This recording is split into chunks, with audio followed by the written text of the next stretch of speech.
number 3 on YouTube. We are trending number 3 on YouTube.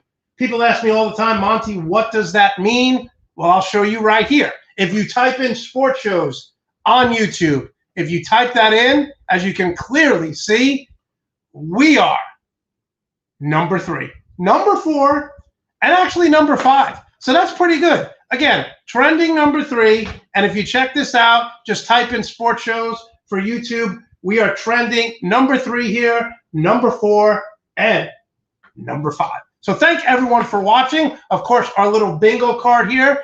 Anytime we say one of these things, you can take a shot. It's obviously happy hour somewhere. So take a shot and enjoy yourself. The Tuesday show is going to be a little different from our Sunday show. We're going to talk a little football. We're going to talk a little baseball, but we're going to focus on the NBA with March Madness coming up. And obviously with football being over, we will get some football questions in, but definitely talk mostly NBA. We have the best guests all across the country, and tonight is no exception. In about 10 minutes, we're going to have Jack Almer join us to talk about the Boston Celtics, who are 3-7 in their last 10. And we're going to talk a little Red Sox baseball here.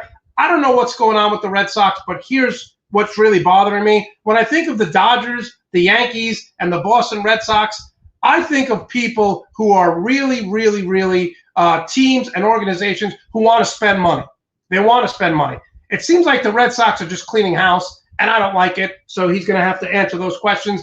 And then in about 35 minutes, George Lopez will talk Lakers, and Greg Rector, we're going to ask him about what's going on with the Dallas Cowboy quarterback situation, and also the Toronto Raptors struggled a little bit out of the gate, so we're definitely going to look forward to having all those 3 guests on. But first, let's start each show, like we always do, with the good, the bad, and the ugly.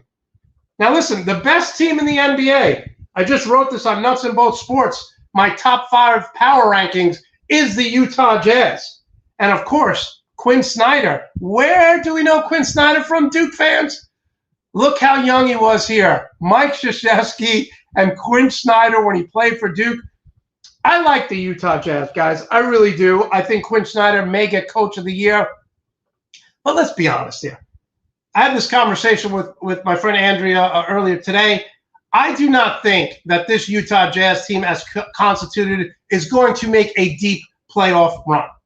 I do not see that. I think they're good enough to get to the second round, but they don't have a legitimate number 3 option. Rudy Gobert's a great player in that system, gets rebounds, blocks shots. He'll get 14, 15 a game. This team is deep. Jordan Clarkson, I think, had 40 points last night. It's almost impossible to win at Utah. One of the few stadiums, arenas that actually has fans there. Not a lot, but most people don't even have fans. So hats off, and let's start with the good right there. The Utah Jazz are really doing a tremendous job early on in the season. Now to the bad. Of course, we go to the good, the bad, and the ugly. Look, I said this early on about the Washington Wizards. I said they have too much talent for them to be struggling. You can say whatever you want about Russell Westbrook, but Russell Westbrook wins regular season games. Russell Westbrook, any team he's on, is going to make the playoffs. And they started horrible. Now, to their credit, they're playing better. I don't know if it's a coaching problem. I don't know. I mean, I saw a video of Bradley Beal giving up one game just on the bench, not listening to the coach. There's something not right in Washington, and it should be. Because, again, they have a dynamic duo. Bradley Beal is probably the best two-way player in basketball right now, and Russell Westbrook on the back nine of his career, but he still can put up a triple-double every game. They have good shooters surrounding them. This team should be better. Like I said, they're starting to play better. Let's see if they build up and become a 7 or 6 seed, which they should be just on paper. And now to the ugly. Listen, I know that Karl Anthony Towns had a lot going on this offseason. His mom died of COVID, broke his heart. He had COVID. He's missed a lot of games. But the thing is, people always told me, oh, Karl Anthony Towns is better than Joel Embiid. Coming out of college, Karl Anthony Towns was considered to be one of the best centers in a decade. But what has he done? What has he done?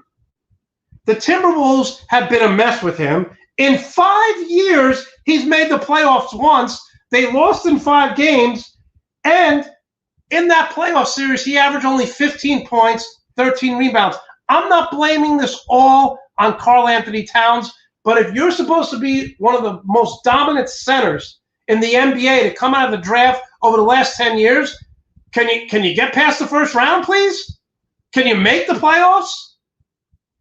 People want to crush Joel Embiid, who I think right now, other than the Joker in Denver, is the MVP of the league. And people are saying Karl Anthony Towns is way better than Joel Embiid. It's not even close. Win games, dude. Win games. He looks bored. Listen, talent-wise, he's a stud. He'll score 25 and grab 13 rebounds, but they're not. He's just putting up numbers. They're empty numbers.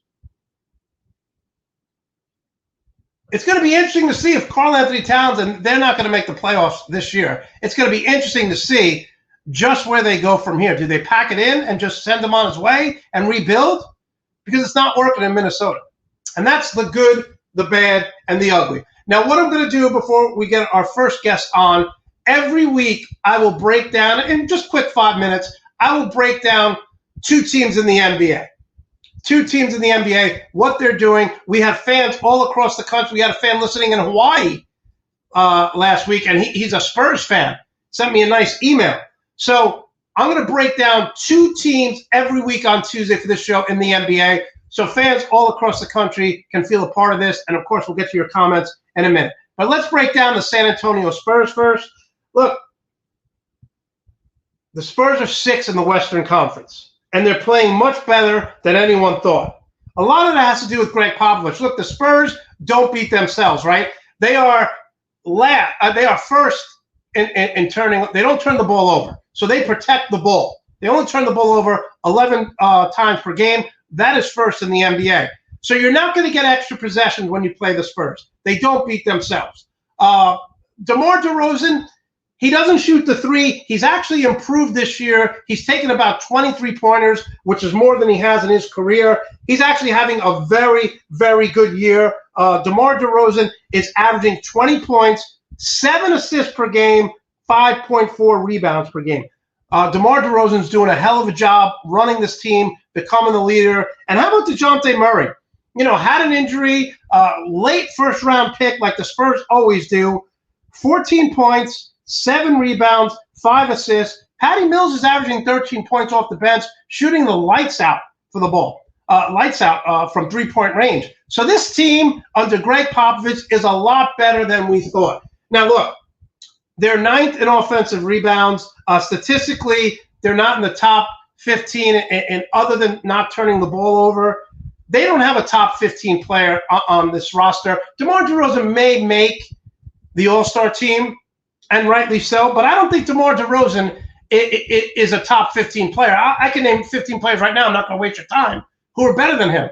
So Greg Popovich doing a hell of a job. Hell of a job. Now, before we get to the 76ers, we're going to do something that we love to do. We do it every Sunday, and we're going to continue that tradition here. And that is let's surf the crowd and see the comments coming. Yes, Pop is one of the best. Yeah, listen, John, he overachieves all the time. Greg Popovich overachieves all the time. Going to give a big shout out to Nuts and Bolts Sports founder, owner, operator Joe Cardoza.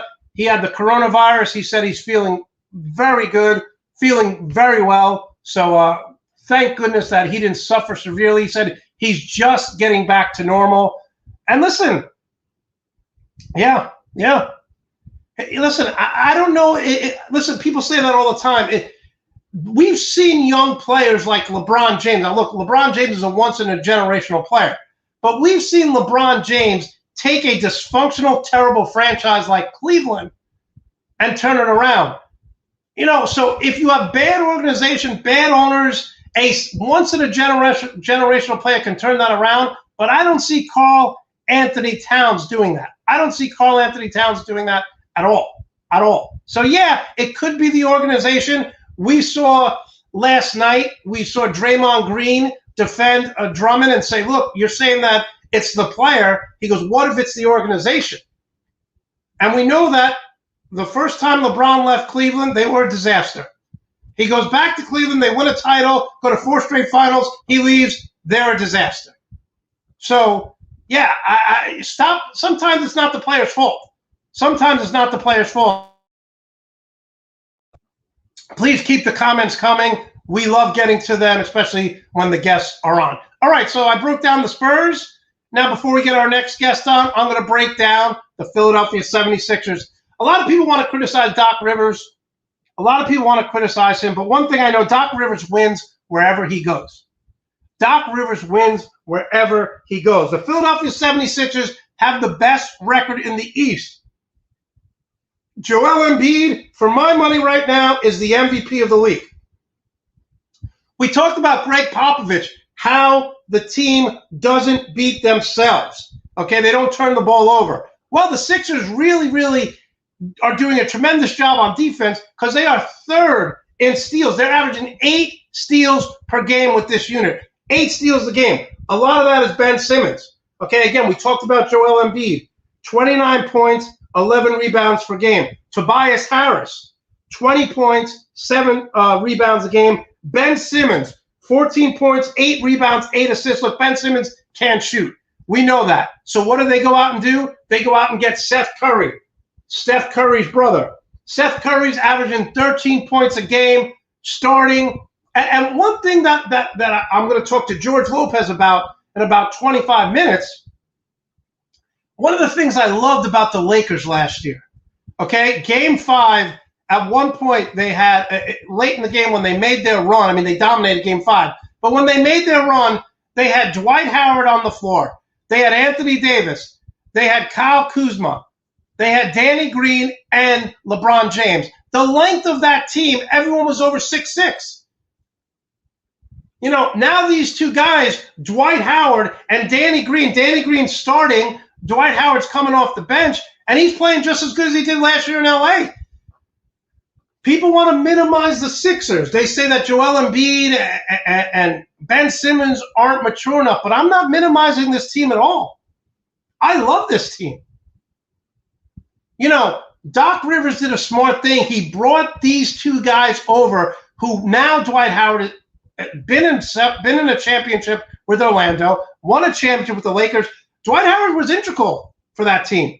Danny Green, listen, I talk about this all the time, my friend Jared. Danny Green, to me, is the most frustrating player in the NBA. Yes, he can still defend. Yes, he can hit the big shot. But Danny Green will have 7 3-pointers and a half, and then he won't score a point for 3 games. It's so frustrating watching Danny Green play. But going back to my original point, I think the Sixers are going to get the #1 seed. I think by that time, we'll have the coronavirus under semi-control. There'll be fans there. And Doc Rivers, look, we talk about Greg Popovich. We talked about Quinn Snyder. What about Doc Rivers getting some Coach of the Year talk? This team is very good, and it starts with Embiid, who's matured, and Tobias Harris, who was so inconsistent last year, has really found his way. One of the things that Doc Rivers does, and it's been so amazing, is Doc Rivers instills confidence in his team and his players. Doc Rivers instills confidence in his team and his players. Now, sometimes he's too overconfident with certain guys, but this has been a fun season. If you're a Sixer fan, and we've had Ori Hicks on the show, who does a tremendous job breaking down the Philadelphia 76ers, the Philadelphia Eagles. If you're a 76er fan, this has been a great start to the season. All the questions are being answered, right? We say, oh, Ben Simmons, a liability on the floor because he doesn't shoot the 3. But you get Seth Curry, right? You have Tobias Harris. You have Danny Green. So, again, I love what the Philadelphia 76ers are doing. And what I don't like is what's happening to the Boston Celtics.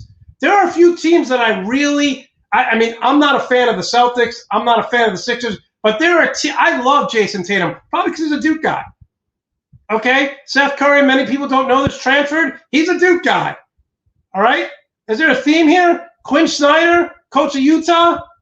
I love this picture, but look how young him and Mike Krzyzewski were now. Look how young him and Mike Krzyzewski were. So one of the things I think when Philadelphia is good, the NBA is more exciting. I think when Boston is good in every sport, whether it's football, whether it's basketball, whether it's baseball, whether it's hockey, those leagues are better because these are big market, fun cities. These are big market, fun cities. So we're going to bring on Jack Almer now, sport podcast producer, New England Emmy Award winner for sportscasting. Jack, thanks so much for joining the Full Monty Sports Show. How are you? Hey, no problem. How are you, Monty? I'm doing great. I set it up nice for you. Got the Celtics background right there. I got to be honest with you. I am, before we get into everything and talk about the Celtics and the Boston Red Sox, I think one of the biggest reasons why they're 3-7 in their last 10 is the loss of Marcus Smart. You didn't see it right away. Look, Smart is not going to score 35 points. He's averaging 13 points, 6 points, 1 assist, which leads the team. He's a very good defender. He's tough as nails. I know you have that with Tristan Thompson, but did we kind of say, okay, other guys are going to step up? Did you take that injury to Marcus Smart as serious as most people did it? Yeah, absolutely. I mean, whenever I talk about the impact of Marcus Smart, I like to go back to the Celtics playoff series against the Hawks in 2016.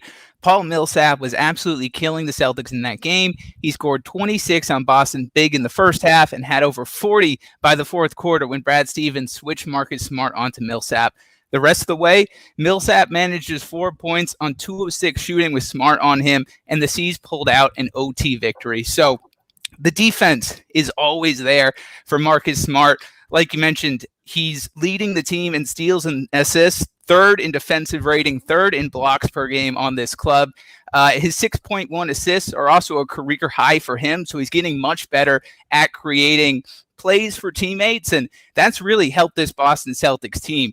Jaylen Brown has referred to him as the heart and soul of the Celtics, and I think that goes back to both his defensive play and his passing, because he does a great job now at getting to the center of the lane, getting into that painted area, and either throwing up an oop for a big man or dishing to a cutting wing. So I think if you have Marcus Smart on this team, you're not losing back-to-back games to the worst teams in the East, especially not a double-digit loss like we saw to the Washington Wizards. I think one of those losses goes the other way. I'd like to put it this way, though. If you think of the Boston Celtics as a band, you have Jason Tatum as like the front man. Jaylen Brown is on lead guitar. Marcus Smart is your drummer. He's keeping that beat steady. He's excelling in those overlooked areas, and that's what's important to this team's success. I'm going to give you a round of applause for that. That is a great analogy. Thank you. He's the drummer. Listen, I thought that this was going to be the year where the Celtics really, really took it up a notch. That they've been playing together for a while. The core has been together for a while. I love what they did. I love their bench players. I'll give you an example. We'll talk about the role players on this team against the Raptors last week. 120-106, they win. Semi Ojeleye scores 24 points in 30 minutes. And my boy Peyton Pritchard, who I love, from the University of Oregon, had 20 points and 5 assists. How do you rate this bench, and how do you see their role moving forward with these, in particular, these two guys? Well, yeah, I love you have the Oregon banner in the back there, Monty. Peyton Pritchard, 4-year guy at Oregon, and just an absolute legend there. He's loved there. You see this fitting helmet? Oh, it's beautiful. I love it. You got the gravity. Oh, it's awesome. Beautiful. But Peyton Pritchard, he's beloved already in Boston. We got some great nicknames for him. We're calling him Fast PP. 8 Mile. He does kind of look like Eminem, but he's been really just a solid addition for the C's coming out of the draft. He had that game-winning putback against the Miami Heat last month and really filled the void well for the Boston Celtics at the guard spot when Kemba Walker was sidelined earlier. PP later missed some time himself with an MCL sprain, but despite that, he's still 4th on the team and made 3-pointers, just 1 fewer than Kemba Walker, and is 2nd in the NBA in rookie 3-point percentage among players with at least 1 attempt per game. And, you mentioned Semi Ojeleye really heating up from behind the arc. He's hitting his stride as a 3-and-D guy off the bench, maintaining his 37% shooting mark from behind the arc from last season, but he's nearly doubled his attempts from behind the arc. And, Daniel Tice is another guy who's really starting to heat up from 3-point range. He's 39.7% now, which is a career best for him. And like Ojeleye, has nearly doubled his attempts per game. And he's sitting at 11th in the NBA with his 57.1 field goal percentage. So those 3 guys, I think, are all really good role players for Boston that will make impacts down the stretch. But I don't think they're done adding to this bench. I think we're going to see some moves being made later on down the season. You have a $28.5 million TPE from that Gordon Hayward deal earlier in the offseason. You're going to have to use that eventually. And I look at a guy like Harrison Barnes or a John Collins from Atlanta who could be ideal targets for the Celtics going forward. Got the Boston home court advantage right there in the background. And listen, bringing the stats.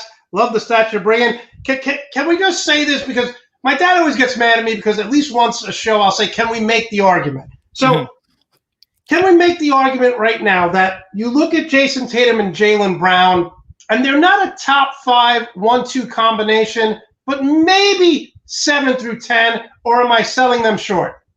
Well, I mean, I think you're selling them short a little bit. I do think that they're in the top 5. Absolutely. I think they're in the top 5. Right now, they're the only teammates in the NBA who are in the top 15 in scoring right now per game. That's Jason Tatum and Jaylen Brown. But I do agree with you, though. They have some work to be made in making that leap into like an AD or a LeBron category. And a lot of that goes back to their youth. Last year, I felt was a very winnable series in the Eastern Conference Finals against the Miami Heat. They went down 4-2, losing 3 out of the first 4 games. And really, I felt just hit a mental block. And even go before that, they went to 7 games with Toronto, and it was a series that really felt like it should have gone a lot quicker. Toronto won 2 of their 3 wins by a combined 4-point margin. And this year, after losing, veteran contributor in Hayward over the offseason, Kemba not looking totally 100% yet, and their heart and soul in Marcus Smart missing time, they've lost 10 of their last 15. Look, I think Tatum is feeling a little bit fatigued, as he mentioned, from coming back for COVID. Since coming back, he's down to 24.5 points per game from 29.5, and he's lost about 4 points on that 3-point average. So ultimately, you really can't discount this team's potential, and I think those two have a lot to do with it. Their scoring numbers are great, but they're going to have to work on being mentally tougher and helping this whole team right the ship quicker in order to launch them, I think, into that top 3 category where they want to be. Okay, I said Oregon Ducks, so feel free to take a cheers. Here's our bingo drinking card game. So cheers, everyone. Okay, I'm going to call you out here, Jack. You say they are top 5, and I say that they're just on the outside looking in. And this is your opinion. There's no right or wrong. They're averaging 52 points, 12.4 rebounds, 8.1 assists. Mm-hmm. You're not taking them over LeBron and AD. No. You're not taking them over Kawhi and Paul George. No. You're not taking them over Kyrie and Kevin Durant. Or like a James Harden, too. I mean, that's interchangeable, but no, I'm not. So that's 3 right there. Exactly. You're not taking them over Damian Lillard and CJ McCollum. Oh, I am, absolutely. Whoa. Yeah, 100%. Damian Lillard's averaging 30 a game. I know CJ's been hurt, but they are the best backcourt when they're healthy in the NBA. I think of those 4 players, you might have the most talented player in Damian Lillard, but I think the talent gap between CJ and Jaylen Brown is so big that I think it makes up for that in the back end there. Okay, and finally, would you take them over the Joker and Jamal Murray? Yeah, I would. Wow, I would. I feel like you can add another piece to that Boston team that, whether that's a big guy, I think will really fit in well. But I like the potential of Jamal Murray and the Joker obviously playing in what is probably a tougher Western Conference right now. And again, we're just splitting hairs here. I think they're 7. You say they're 5. So let's move on. Kemba Walker has been injured, only averaging 15 points a game. Is this a situation where he's on the back 9 of his career, or is this, hey, he's been injured, let's let him get healthy, and then he'll get 18, 19 points per game? Yeah, I mean, I think you need to give Kemba Walker time. He's shooting, albeit a career low, 36% from the field, but I do think he's going to get a lot better as this year goes on. A lot of his misses seem to be coming from shots that are getting blocked or altered by defenders, and that's really been happening to him more often than usual, something I think we're going to see less of as he gets his feet under him and starts to create more space for his shots. Look, he's only 30 years old, and he's coming off 4 straight All-Star appearances. I think we need to give him longer than 12 games to get his feet underneath him. Okay, and, Tristan Thompson, one of those players that really adds toughness, rebounding. He's not as versatile, as smart, but what has he brought from this team? Because I wanted them to keep Enes Kanter. We see what he's a defensive liability, but Kanter can block shots. We see what he's doing in the absence of the Portland starting center. He's playing great, double-double machine. What do you like about the Tristan Thompson signing? Well, I feel like the Celtics have always kind of shied away from big men because of the defense in which they play. And Brad Stevens loves guys who can switch and play against 3, 4, maybe even 5 in the case of like a Marcus Smart, defend against all those positions. And big guys really aren't conducive to that. So you really only see like one big guy like a David Lee in years past, or like you mentioned, Enes Kanter a couple of years ago, now Tristan Thompson on this roster. But Tristan Thompson, I think, has been the best of the bunch and is really doing a great job on the offensive boards and creating a presence for Boston on the offensive boards that they haven't had in a long, long time. So it's been great for the Celtics to get those second chances and get those second possessions that Tristan Thompson provides them with. And again, that toughness interior that they've really been lacking over the years has helped them a lot. We're talking with Jack Almer live on the Full Monty Sports Show here on YouTube. I'm looking right now. Celtics are up 65-60 right now. So 3-7 in their last 10. Obviously, Smart is part of the reason. What else has been going wrong with this team? They seem like they're in a funk. They don't seem like they're. I've never seen a Brad Stevens team, except this year, go quarters where they look absolutely atrocious. They're always pretty consistent. They may get blown out in games, but they always look prepared. I've seen blown defensive coverage. I've seen them go 6-7 minutes without making a shot. And it seems like this team likes each other, but it seems like they're still stuck in second gear. What is it?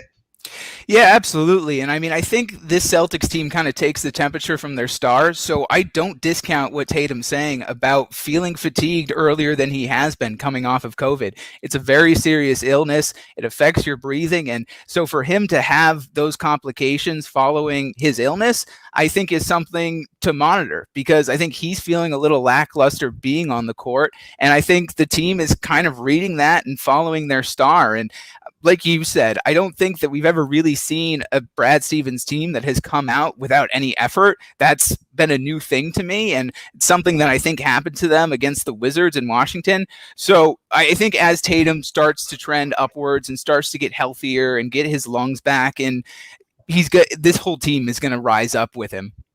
Okay, fair enough. I just want to know, what is your final four in the East right now? I still think when the Celtics are healthy, and this may not be the order, but it's the Sixers, the Brooklyn Nets, the Milwaukee Bucks. The Indiana Pacers have a lot of talent, but they're too inconsistent, and the Celtics. Would you agree with that assessment? Who's your final four?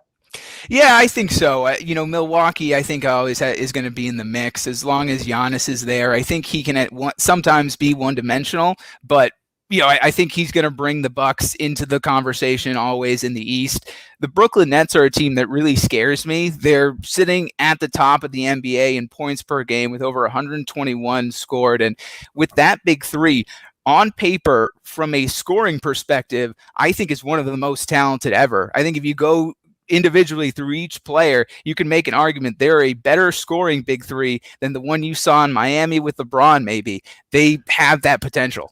I wrote an article for Nuts and Bolts Sports. I write a weekly article, top 5 power rankings, and I said that the Brooklyn Nets have the best trio of scorers in the history of the NBA. Now, people will say Magic, Kareem, and Worthy. Magic wasn't a great scorer. People will go to Bird, McHale, Parrish. Parrish wasn't an elite scorer. People could say, I would take James Harden scoring-wise over Klay Thompson, the big three. Now, you may want to take Steph Curry instead of Kyrie Irving. Kevin Durant's a wash because it's the same player. So sure. I agree with you. I think the Brooklyn Nets, I'm not sold on their defensively. I still think they have a lot of problems. But those three, you agree with me, they're the greatest scoring trio in the history of the NBA?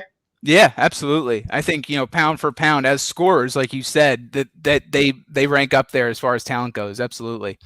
So you have Milwaukee, you have Boston, you have Brooklyn, and the Sixers your next team?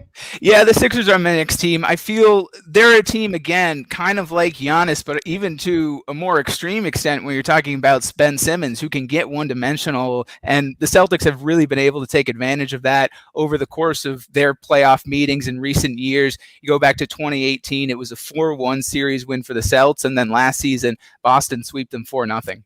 But, one of the things that I love what they did is they went out and they get Seth Curry. They went out and get Danny Green, who can hit big threes. So Ben Simmons being a liability, I don't think it's going to really affect them. I think Doc Rivers has done a phenomenal job. If you had to pick one team to go out of the East, are you taking the Nets? Is that your team? Yeah, I think I'm going to take the Nets until, the Celts start to pick it up. I think that they have the potential to match up against a team like that and give them some problems defensively and make it a game that Brooklyn doesn't want to play. But until they show a consistent ability to do that, I think Brooklyn has to be the favorite to come out of the East this year. One of the things that I keep looking for, if I'm a Celtic fan, and you could probably remember this from last year, is when they went out the West Coast and they split. They beat the Lakers. They lost to the Clippers.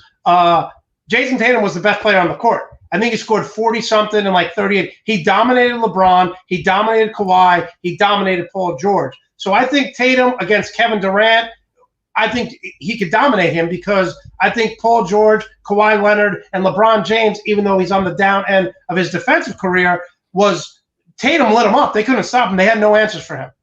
Yeah, absolutely. I think, you have two players in both Brown and Tatum who could take advantage of some mismatches potentially in a Brooklyn series. And, Tatum with a smaller frame guy like Durant, when you compare him to a LeBron, can definitely get to the basket more and create a lot of space for himself. So I think they need to hit their stride and they need to start playing more consistently, but, they can certainly make it to an Eastern Conference Finals game. They just need to come in with that same consistency that they've showed at times last year, and they might have a shot against Brooklyn. Okay, I'm going to switch the background up to Fenway Park here because I grew up a Mets fan, and as a Met fan, you automatically hate the Yankees. So I naturally gravitated towards the Boston Red Sox. And I got to tell you, one of the greatest sports moments in my life, because I grew up a Jet, Knick, Ranger, Met fan, was the 86 Mets. I was too young to really understand what the hell was going on. I had no clue. But when the Boston Red Sox came back from 0-3 after losing in 7 games to the Yankees, and one of the greatest sports moments in my life. What I'm seeing now from the Boston Red Sox is not the team that I know. Because if you break it down, the Dodgers, the Yankees, and the Red Sox are always going to spend money. You're never going to outbid them, okay? I can see getting rid of David Price. David Price on the downside of his career, okay? But you get rid of Mookie Betts. He goes on, he wins a title with the Dodgers, okay? Now they get rid of Andrew Bennett. What are they doing? Why are they selling their players? I don't understand what's happening in Boston.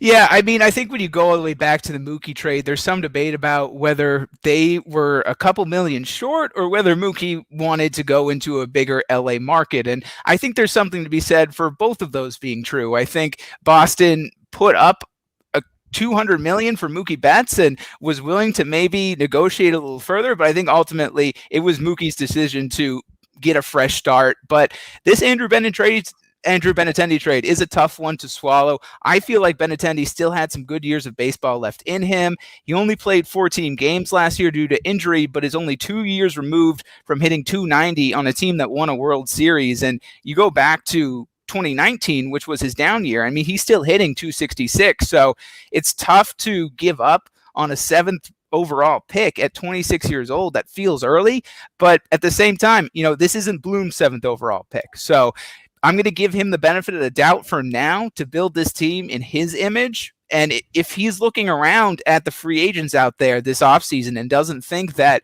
the combination of a couple of those guys with some of the younger guys that are going to be kept around in Boston is going to be enough to win a championship, then I respect not pulling the trigger, because it's the Pablo Sandoval contracts and it's the David Price contracts that have gotten Boston in trouble in the past. And so, but they still won with David Price. They still won a title. Sure. Yeah, they still won. But David, it's the Chris Sale move and it's the JD Martinez move. And, David Price had some good games in that World Series, but he's not, he was by no means the ace on that team. He was a second, third pitcher, depending on how Rick Porcello was playing. So, listen, John Meyer, he lives in Kansas City, so he loves this deal of the trade. I mean, what's the feel like in Boston right now? Because I look at Andrew Benintendi, and I know they didn't play the same, but not the biggest guy, not the strongest guy, but very productive, like Dustin Pedroia. Dustin Pedroia was undersized. They said he could never hit for power. He did in some.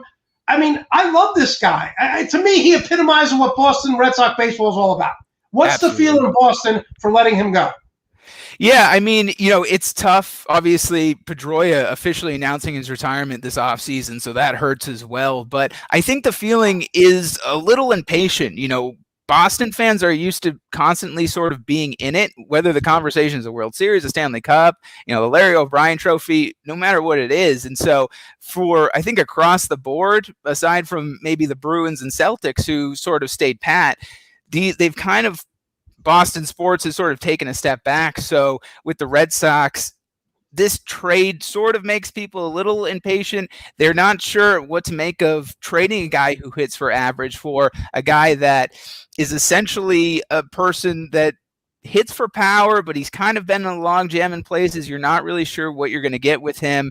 So I personally want to give Bloom some time, but I think that people are hoping for quicker improvements that have been happening here. And trading Benintendi, I don't think was the way a lot of people thought you're going to achieve that. Yeah, listen, I didn't like the trade. I'm not in Boston. I do have Boston envy because I live in New York, but I like all the wrong teams. Like I said, the Mets, the Knicks, the Rangers, and the Jets. So I have Boston envy when it comes to the Patriots, the Bruins, the Celtics. So, I hope the Red Sox we have about a minute left. Give us your thoughts on how high and how well. What is the ceiling for the Boston Red Sox? Are we looking at 85 wins max? Is this a rebuilding year? Because they don't rebuild in Boston. No, we try not to, honestly. And so I think this year is going to be all about seeing what Alex Verdugo has, what he's going to be as far as the future of this team goes, giving some of those other guys looks like Chavis. You have Xander Bogaerts, who I think is still a very consistent player and is going to develop into your leader of this team now. Rafael Devers is a guy who you want to see make some improvements on the defensive side in order to become a more complete player. So, I think they have a chance. The MLB playoff rankings came out today with Boston at a 45% chance of making the postseason. I think those are odds you can work with and maybe potentially try to make a run there. As long as this is a competitive team, I think you have to look at this season as a win because, right now you're returning a lot of the same pieces from last year. You didn't make any major moves. I don't think, it's going to be a 180 turnaround from what you had last season, but you want to see some incremental improvements. And I do think that you're coming into a time where maybe you need to wait a year or two for some rebuilds and wait for that free agent to come available that you feel really can change the course of this franchise. All right, Jack, thanks so much. Love having you on. Obviously, so much knowledge when it comes to Boston sports. How can we follow you on Twitter? How can we follow your career? And we'll definitely have you on down the road. Awesome. Looking forward to it. Always a blast to come on. I'm on Twitter at Jack_Almer, AYLMER. I got a new Boston sports podcast coming up at Duckboat Parade. Follow us on Twitter. We're really excited. We'll be doing some New England sports theme giveaways coming up. Thanks again, Monte, for having me on the show. It was a blast. Definitely. We'll have you on down the road. And please post that on my Twitter feed so I can watch it and the people who follow me can support you as well. Absolutely. Thanks again. Thanks so much. Take care. All right. That was Jack Almer. Does a tremendous job. Let's bring on two guys who always like to argue with me, George Lopez and Greg Rector. How are you guys doing today? We don't argue with you, Monty. You just make ridiculous statements and we correct you. Thank you, Greg. We just, like you say, we have the facts and you're wrong. Yeah. Okay. All right. Look, Greg, we're going to start with you. We'll put the Dallas Cowboys logo up. We are talking NBA, but you obviously write for Nuts and Bolts Sports. You write the Cowboys Corner. Before we get to the Raptors, what are we doing with Dak Prescott? Is Russell Wilson going to be a Cowboy next year? Oh, God, I hope not. Please, no, please. Yeah, that whole rumor thing is driving me nuts. Basically, Dak, if I was Dak and Todd France right now, I'd be telling JJ and Steven to shove it. You are the face of the franchise, apparently, but you're not good enough to be on the hype video. Oh, really? Come on now. Hey, Greg, that's the ultimate disrespect. Greg, what do you think of that moron Stephen A. Smith saying trade Dak for Deshaun Watson? I can't stand Stephen A. I think he's an idiot. Why he's still on TV, I don't know. But he threw that out there, make that trade. But the trade doesn't make sense on the salary cap side of things. It just doesn't make any sense, right? Yeah, that's so it doesn't make any. It doesn't. So see, Stephen A. Smith thinks 2 + 2 = Jello. So you don't know how to add. But Greg, going back to this point with Dak Prescott, obviously Jerry's saying you got injured last year. We have all the power. We have all the leverage. Do you think Jerry Jones wants him back as a quarterback? I don't think so. Wow. When they took him out of that, didn't even put him into that hype video. What are you doing? He is the face of the franchise. Listen, I know people who were crying when they saw him being carted off. He's the most popular. Does Jerry think Ezekiel Elliott is the most popular guy on that team? Absolutely not. Absolutely not. And right now, I mean, before the video thing happened here, I was doing my mocks that I do and all that fun stuff. I'm doing simulations and I'm looking at guys for the draft, etc. And I've looked at the free agency stuff. Now it's all up in the air, completely up in the air, because I don't think Dak stays in Dallas. I don't. Yeah, they're pissing off the wrong guy. All right, Let's move to the NBA. Listen, before we get started into the Lakers, for you, they lost Dwight Howard, they lost Avery Bradley, JaVale McGee, added Montrezl Harrell, Taylor Horton Tucker has been phenomenal, Wesley Matthews, but this bench just seems lacking. I know that the Lakers are in top 3 in block shots and defensive rating, but they were so long last year. Do you think this team has gotten worse, or do you think that they're on pace to be just as good as they were last year? I don't think they've gotten worse. I think it's a different team. Last year, you mentioned earlier, talking about all the players, they were 6'6" or above. So they did have the height last year. This year, I do think they're more athletic on the perimeter with the players that they picked up.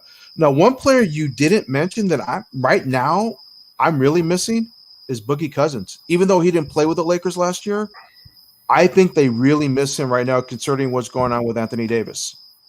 Yeah, listen, we're going to see what happens tonight with Montrezl Harrell, Anthony Davis. I thought Anthony Davis was going to come into this season even better, a monster. You win a title. They say when you win a title, it's like a drug. It's all you become consumed with it. He's gotten worse. He looks lazy. He looks bored. He's sitting out games. He's hurt again. So I'm very concerned with that. I'm concerned. I was going to say I'm concerned mostly because when the finals ended to the start of camp, wasn't a lot of time for these players to recover. No, they did not get a lot of time. And we know Anthony Davis does have a history of the injury bug, unfortunately. Nothing to this extreme. And honestly, when they were in Denver, I thought he ruptured the Achilles. I was really worried until I seen him walk to the free throw line. I go, it's not a rupture, but the fact it only took 2 to 3 games for him to re-aggravate that injury is concerning. Well, you look at the teams that made it to the Final Four last year, okay? Miami Heat, they're struggling, okay? Denver Nuggets, up and down. These are teams that you thought, okay, they're going to be coming out, they're going to be rested, they're professionals, they know. The only team that made a deep playoff run that's playing at the top of their game is the Lakers. Miami Heat have been terrible. Yeah. All right, Greg, speaking of kind of terrible, the Raptors are an 8th seed right now. Yeah. They look very sluggish. What is happening with this team? Because one thing that I always know with their coaching staff, and you bring this up all the time, is they're so prepared. And like Brad Stevens and the Celtics, their teams are always in games. But they look lost sometimes during the season. What's going on? No Serge Ibaka. When you had Ibaka back there, you could count on Ibaka to do a whole lot of stuff. And they just simply don't have it, nor do they have Gasol, right? And Gasol was in the Eastern Conference. He was a matchup nightmare, particularly for some big fella in Philadelphia that really hated to play against him. They don't have a clue what they're doing defensively at the back end. They look lost. Yeah, no, listen, they you say this about Serge Ibaka and Danny Green. I just mentioned Dwight Howard too with the Lakers. Like, these are guys who are veterans, who have such toughness. They may not be the best players day in and day out, but come playoff time, they are physical, they are vocal on defense, which is super important. So you're saying it's not so much the offense right now it's the defense that's in disarray. It's the defense, and everything for the Raptors has been predicated on defense first, then we go down the floor. They're still getting their transition points. They're still doing that, but they're giving up the easiest stuff imaginable, and they play scared. They are scared because the calls, the whistles that go on them, it's just unreal. And you know, I've talked to you this about before, that the foul differential that they've faced, it is massive. And that's hard to deal with after a while. But Greg, how can they be? Kyle Lowry's a great leader. Siakam has matured. Van Vliet is mature. How can they be scared? No. See, that's where you're wrong, because I watch them every single night. They're not mature.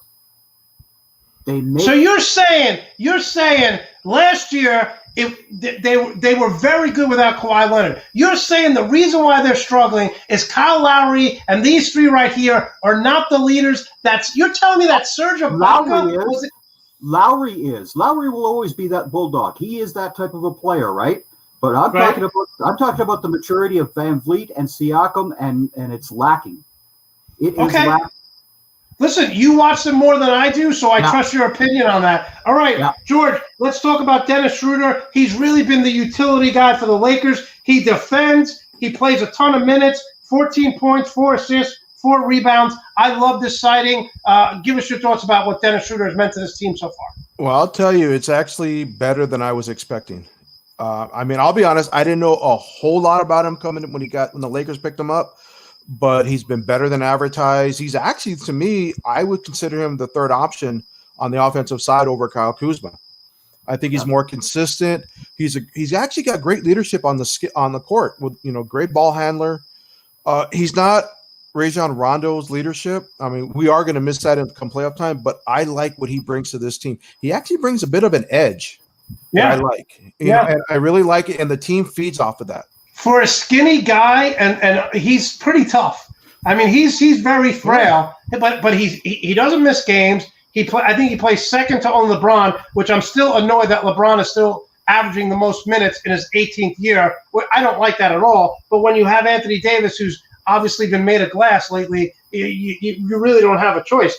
All right, Craig, let's go back to Pascal Siakam and Van Vliet. They're averaging 40 points, 11 rebounds, 10 assists. We were talking with Jack earlier on about 1-2 combinations. How do you rate them? Are they a top 10 1-2 punch? No, absolutely not.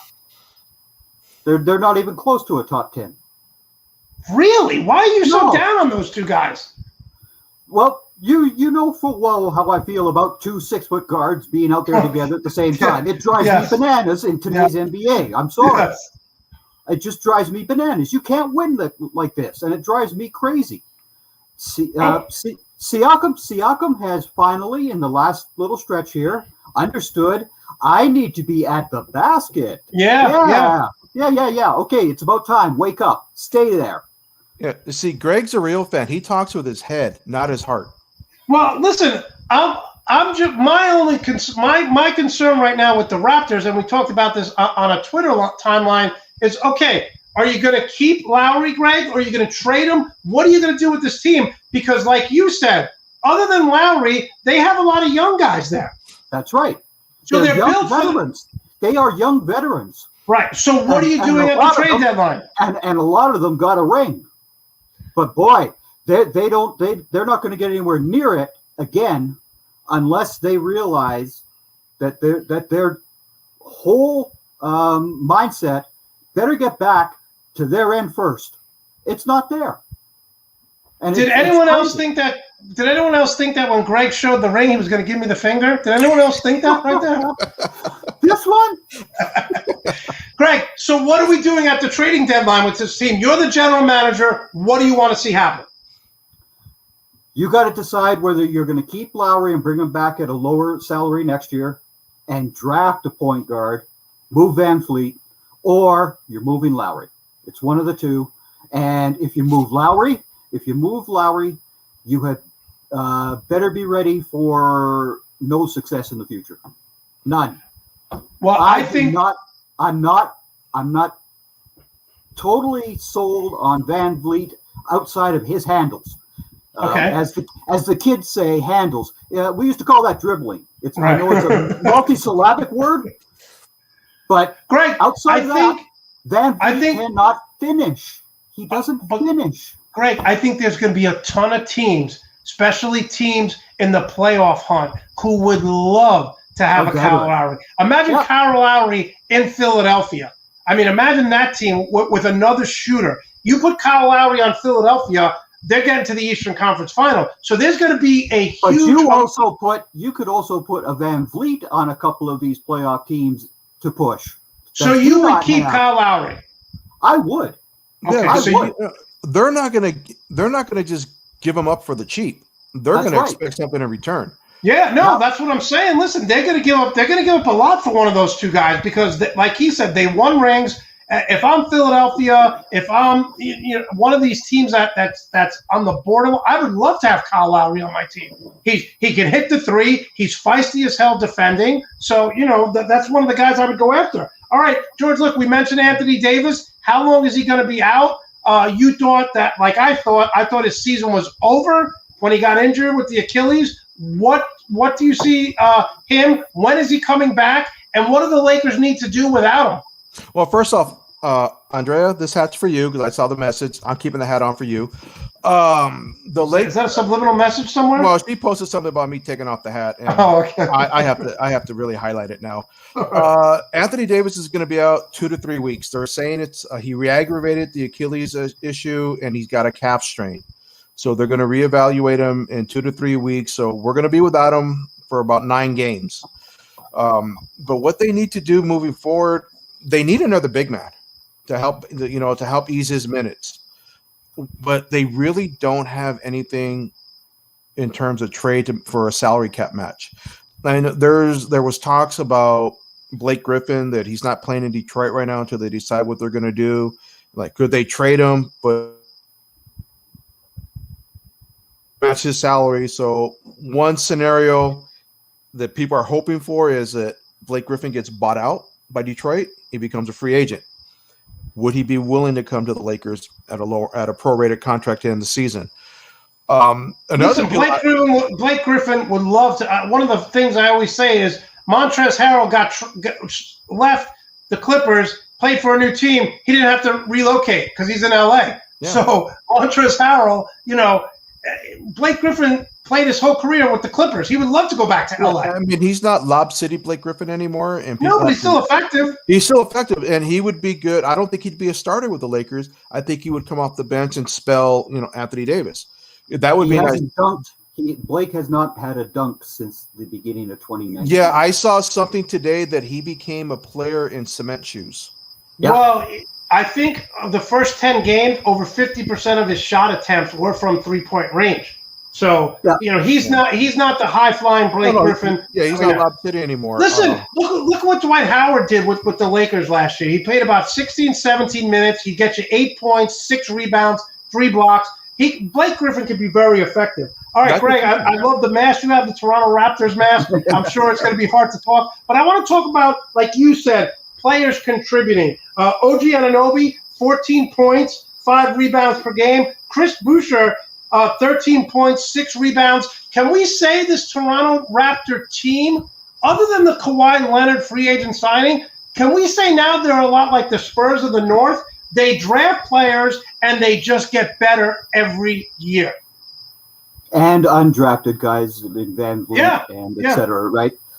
So development, that is a key thing for them. But when you're talking about Chris Boucher, en français, monsieur, it's a Boucher. Boucher, what the heck? He's not a butcher. No, Boucher. But anyhow, I'll write it 50 times on my chalkboard. There you go. That's right. But Chris Boucher, if you get to watch the Raptors play and you watch this guy go out to a 3-point shooter and zap him with a block, oh my God, nobody can explode like that. Nobody does.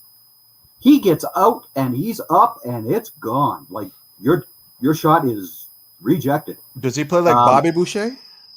No. Okay. But see, Greg, this is the point. This is why I'm confused. Again, you watch the Raptors all the time, but I see the 2 guards who are so small, and then I see the length that they have with certain players like Siakam. And it's like, okay, you need bigger guards, man. That's right. That's what I've been arguing about for 2.5 years. The only solution I see is going back to what they did the year before Kawhi was traded for. That team, Kyle ran the starters, Van Vliet ran the bench, period. You didn't see them out there together constantly. They were separated. They had other bodies. And you better do it with Norman Powell, unless Powell is also going to be included in a trade. All right, George, Marc Gasol, not a fan at all. 4 points, 3 rebounds. He can't move. I mean, I don't even think when they run a fast break, he comes down. He's just in cement shoes. I want to trade this guy. What do you want the Lakers to do at the trading deadline? And then, Greg, get both of you guys, give us a player or two besides Blake Griffin that you want to see on your team. George, we'll start with you. Oh, the player I would love to see, which I know is not going to happen, is Bradley Beal. Yeah, me too. I mean, I would love to see him, playing with the Lakers. I just don't see it happening. I don't see the Wizards making that deal. I really don't see them trading him at all. He was the one I was hoping for. Beyond that, there's really, not much the Lakers can do. I do like the roster when they're healthy. That's the key. They got to stay healthy. But if you can get Bradley Beal, he automatically becomes your 2A or your 1A in terms of scoring. Yeah, listen, I would trade Schroeder, Kuzma, and whoever else they wanted for Bradley Beal. I think Bradley Beal is the best two-way player in basketball right now. Yeah, I would kind of hold on to Schroeder, though. I wouldn't mind Kuzma, Caruso, but I would like to keep Schroeder, on the team. Okay, Greg, give us someone you're targeting to come to Toronto. Well, it would be the same guy, obviously. Bradley Beal is the number 2. That the Raptors do not have a 2. They don't have a 2. They don't have a 5, right? Yeah. Those are the 2 weak spots.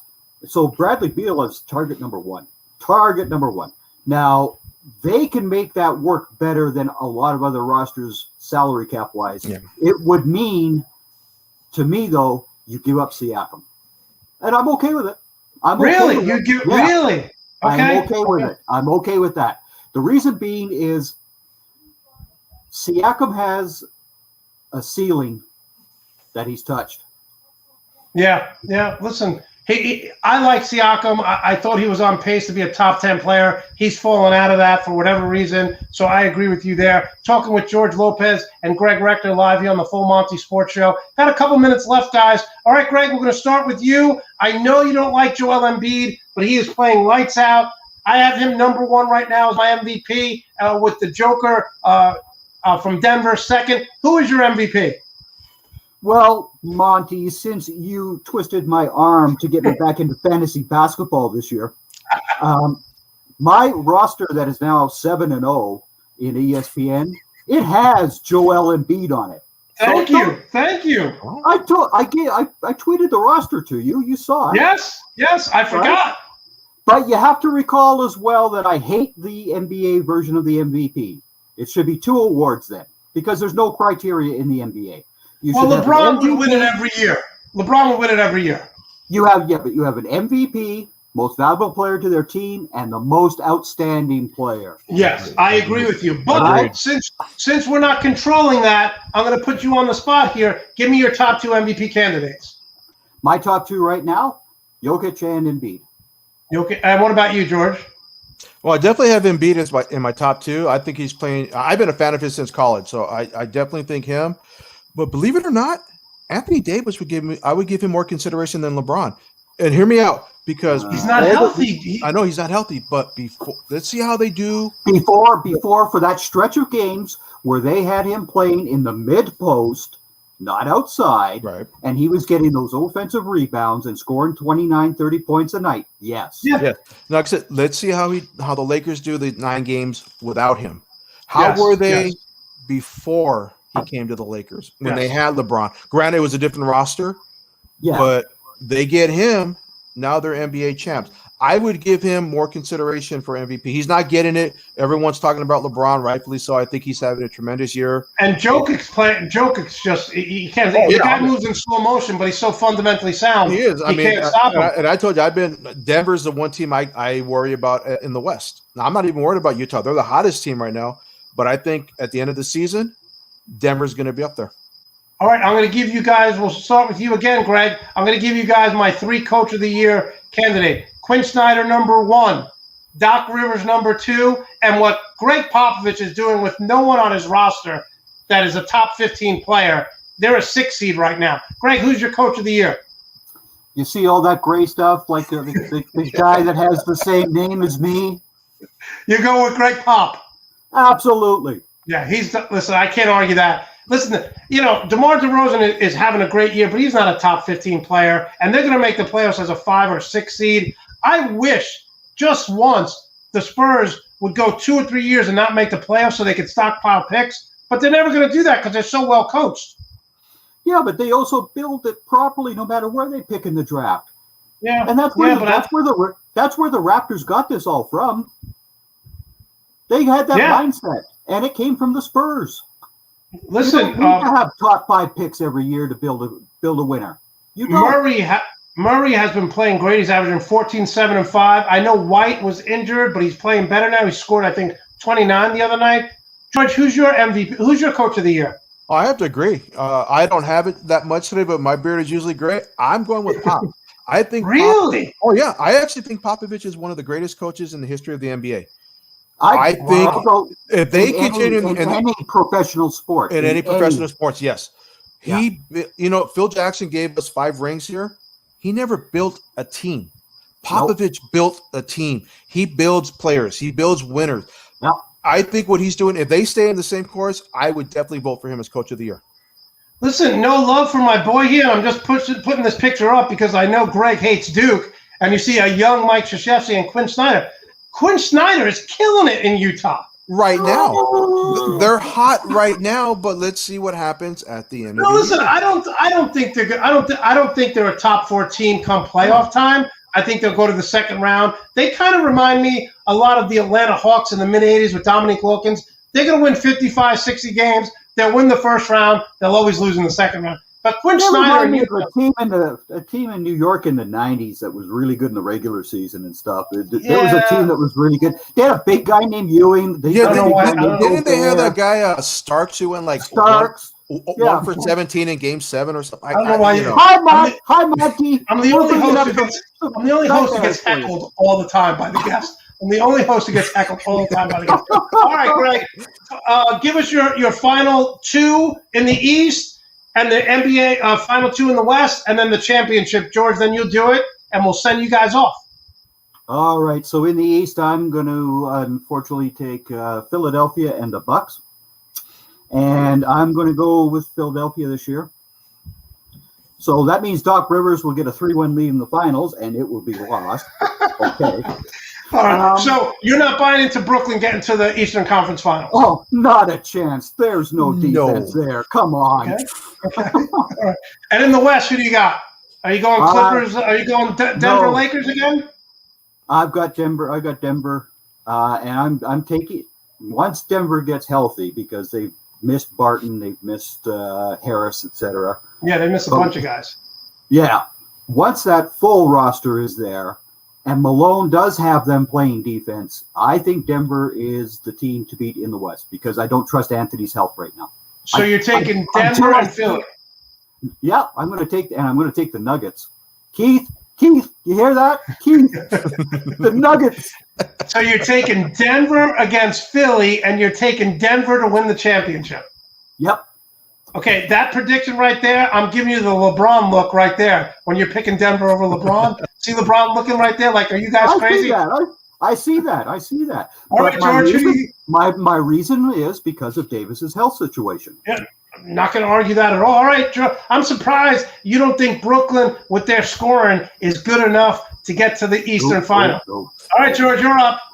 Okay, I'm in the East. I'm actually, in spite of Doc Rivers, I got Philadelphia, and I actually got Boston in the Eastern Conference Finals.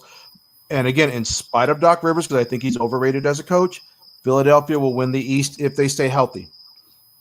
I think they're that roster is that talented. And who wins in the West? In the West, I agree with Greg. I got the Lakers and Denver in the Western Conference Final. It's a rematch, and it's going to be predicated on the health of Anthony Davis. If he's healthy, the Lakers will win the Lakers win. Lakers win if he's healthy. If he's not healthy, then it's going to be a tough 7-game series against Denver if there's a health issue. Denver, and I told you from the beginning of the year, Denver is the team that I worry about, not that JV team from LA. I'll tell you what. The squatters. I would really love to see the Lakers Philly or Lakers Celtics to have that 80s feel. Oh, so would I. I mean, the NBA to me is always really good when the Lakers, Boston, Philadelphia, even the Knicks, when those teams are successful, I think that's when the NBA is at its best because you got people our age that get a little nostalgic and we start thinking back to those great games and you start seeing ratings go up. So the Knicks need to get their act together and start joining the Sixers, the Lakers, and Boston. It's not going to happen as long as they're actually. I've watched a lot. The two teams I watched the most this year. I've seen every Laker game, and then I've watched a lot of Philadelphia, and I've watched the Knicks. I have because I like what. Believe it or not, I didn't want him as the coach. I thought he was too defensive oriented. I thought he coached like he was in. Talking about Tom Thibodeau, of course. I thought he was too much in the 80s. That Pat Riley mode. Every game you coach like it's the seventh game of the NBA Finals when it's a regular season game. But R.J. Barrett has played well. The whole team has played well. I think they're going to be a 7 or 8 seed in the East. So the Knicks. But they won't have any gas in the tank. Yeah. Thibodeau refuses to go 10 or 11 deep in the regular that's season. What's going to kill him. His guys are going to be gassed. That's his MO. But that mentality. He's done it everywhere. The mentality is play every game like it's Game 7 works. That's what Mookie Betts did with the Raptors. Play every game like it's Game 7. Listen, he's got to go deeper in the bench. If he doesn't go with a rotation, it hurts him.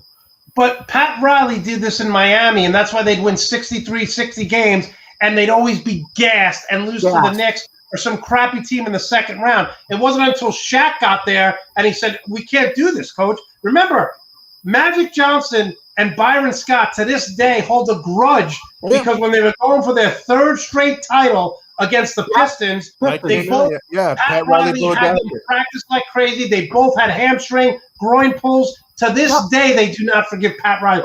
You cannot coach like that anymore. I think we would have beat Detroit and that we would have three-peated. And Riley blew a head gasket. I go against. Now, last year, the Raptors ended up with the second best record in the league, and they were playing 11 and 12 guys a night. They didn't do that in the playoffs in the bubble. What happened? They lost. They look gassed. You cannot do this anymore. Yeah. You can't because the teams have 8, 9, 10 guys. All of them do. Especially when you get into the playoffs, you have to be willing to go 11 and 12 deep. Yeah, guys need breaks.